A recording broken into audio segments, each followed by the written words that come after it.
How is everybody? How is you everybody? Good? Go on. Yes, thank you. Good. Reaction. All right. Many thanks to Anthony, to Katina, and the program committee for giving me a couple of minutes to do this quick update. I know that some of you in the room have been very involved with OSI, the Open Scholarship Initiative, over the last couple of years. Some of you know a little bit about it, but aren't quite sure what's going on with it. Some of you have no idea what the hell I'm talking about. So what I'm going to try to do in just about 7 or 8 minutes is give you a quick update on what OSI is, what we're trying to do, how you might be able to get involved if you are so interested, and if I do my timing right, then Anthony will let us know if we have time for a question or two. So OSI, going into about our 4th year now, the core of it is the attempt to bring the broadest possible set of views and interests into the conversation. Much of the discussion about open has taken place among librarians and publishers. We have a limited amount of power to actually change the system, so we need to have a lot more people involved. OSI is involved looking at scholarship. This is not just about peer-reviewed articles. This is educational material, transparency, data, all of the aspects of scholarship, not just science, the humanities, social sciences. We're trying to look at the whole thing. OSI is not an organization. It's a project that was initiated by the National Science Communication Institute in collaboration with UNESCO. It is run by a loose group of about 30 people. I currently chair that group. We have a conference call once a month to try to move things forward and set some priorities. On any given day, I think that not only is it not an organization, it's actually a disorganization. We've sponsored 2 conferences. These were by invitation in the spring of 2016, spring of 2017, where we tried to bring in a diverse group of people, broke them into work groups to actually try to dig down over 2 or 3 days into many of the different facets of scholarship, of how we're trying to advance things. The reports from those are all available on the OSI website. They've been published by George Mason University Press. There's a lot of great stuff in there. If you're interested, I would encourage you to go and take a look.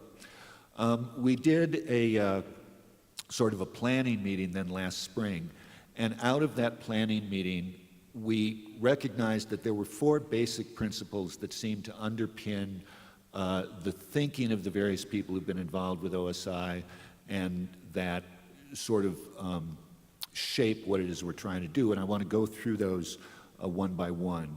So obviously we all believe that more openness is to the benefit of society, openness across all of the aspects of scholarship. But a change of this magnitude, there's trade-offs, there's costs and benefits, and we want to be clear about what those are. We want to be cognizant of the global impacts. We want to try to identify the potential unintended consequences and see how we can mitigate those. We need to have a better understanding of the economics so that we can try to be sure that those costs are distributed fairly. We want to include everybody. All of the stakeholders, all of the voices, librarians and publishers of all types to be sure, but people in higher education, certainly researchers. We talk about researchers as if they're this homogenous group, but you all know that the research communities are many, many communities, and trying to figure out how to bring them all into these conversations about open has continued to be one of the big challenges. We want to see what we can do by bringing in these diverse voices to help leverage the capacity of what existing groups are doing, and really remember to work globally. There are fascinating and exciting things going on in South America, in Africa, in India, where people have been working on open scholarship for a long time. They don't get enough attention from those of us in the US and in Europe, and we want to make sure that those are listened to and that we learn from them better. And it's all connected. We all know that you can't deal with getting faculty to publish in open access journals unless we deal with promotion and tenure. We have to figure out the research evaluation processes. All of these different pieces, if you push on one piece of the system, there are going to be impacts on other pieces of the system. We need to try to look at the whole thing globally and holistically. And we've come to understand that open is not a binary. It's not open or closed. It exists across a spectrum. And a couple of the work groups from the conference developed what we call the DARTS spectrum, looking at an array of elements, and we're talking about open. We need to talk about these several different elements and try to see how do you make something more or less open across these different facets. So the broad goals for OSI are to develop partnerships among the other stakeholders, conduct research so that we've got a better base in reality, and we're not just dealing with advocacy, and we're not just dealing with emotions, but we're dealing with the way the world is and not just the way the world we would like it to be. And in the long run, hope to develop some spin-off products and projects that will help make things better. Tactically, what we're trying to do, hosting conferences like the two that I mentioned. We are looking at trying to do some smaller regional things in 2019, doing some things outside of the US. We've spent much of the last 6 months developing a series of issue briefs, short papers which are designed to summarize the current state of some aspect of the overall open scholarship landscape. The three that are listed there should be up on the OSI website and published by George Mason within the next month or so. We'll continue to maintain the OSI website as a clearinghouse and a resource for all aspects of open scholarship. We have an email discussion list, which you may want to follow and get involved with, and continue to participate in scholarly communication conferences like this. So if you want to learn more, if you want to potentially get involved, you can go to the OSI website. It's osiglobal.org. The discussion list is closed, but we're happy to add people. But you can track what gets discussed by going to the OSI website, so you can see if the discussions are things you're interested in, would like to participate in. We've also got blog posts, and I say the issue briefs are going to be up soon. You can go and comment on those. Anybody is free to comment. We would like to see more discussion and get more voices involved there. If you want to find out more, if you want to get on the discussion list, you can flag me down. I'll be at the conference the next couple of days. Give me a business card, send me an email. There's the website address. Glenn Hampson from NSCI is the program director. Email him. You can email me and find out more. And that's my update.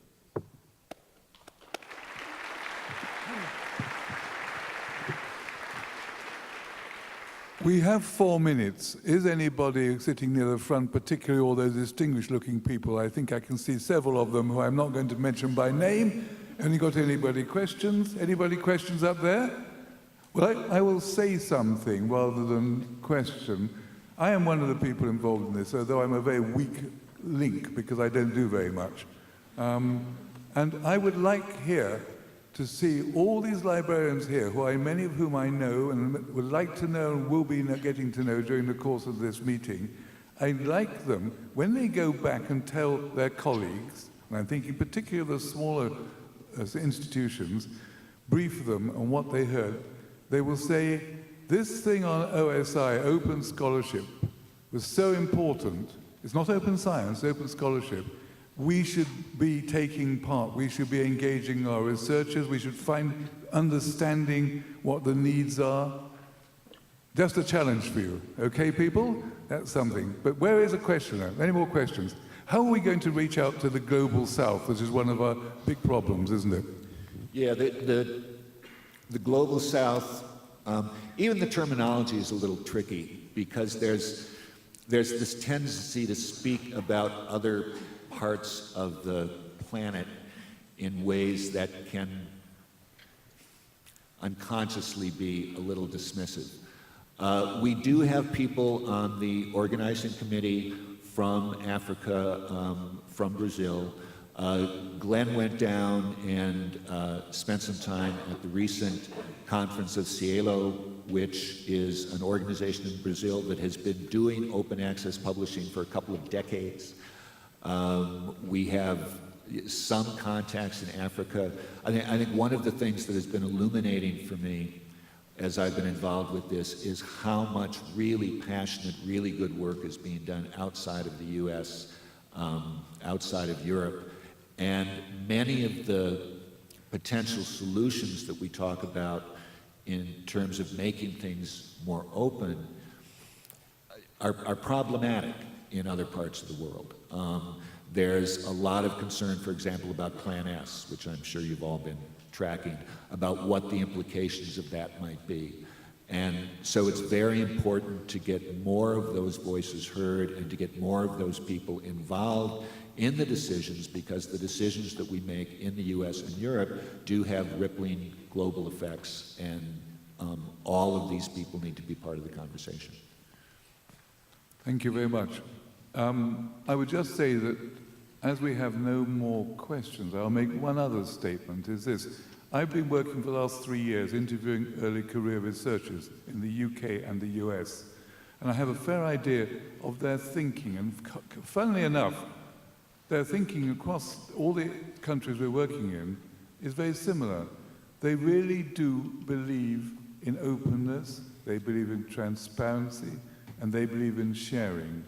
In a sense, this is part of what we're talking about. But they also understand that it's complicated. They're turned off by the mindless advocacy, I'm using that word carefully, where everything is so straightforward and clear, we can just throw away the subscription journals tomorrow and it'll all be all right. It's complicated. They know it's complicated, but they really do believe in these constructs, which I think is very encouraging. Yeah?